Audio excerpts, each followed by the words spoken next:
जी बिस्मिल्लाहिर्रहमानिर्रहीम। मैं अदनान इरशाद deputy commissioner Toba taxing आपसे मुखातिब हूँ।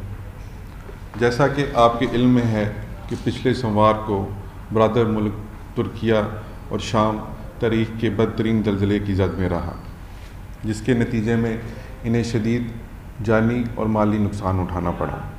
पाकिस्तानी हुकूमत और अवाम मुश्किल की इस घड़ी में तुर्क और शाम के बहन भाइयों के साथ शाना बशाना खड़ी है।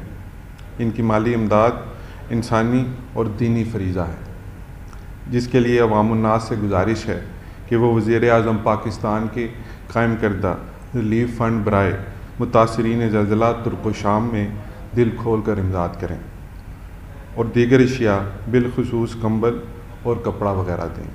शुक्रिया। खबरों का सिलसिला जारी रहेगा। मिलते हैं एक छोटी सी ब्रेक के बाद।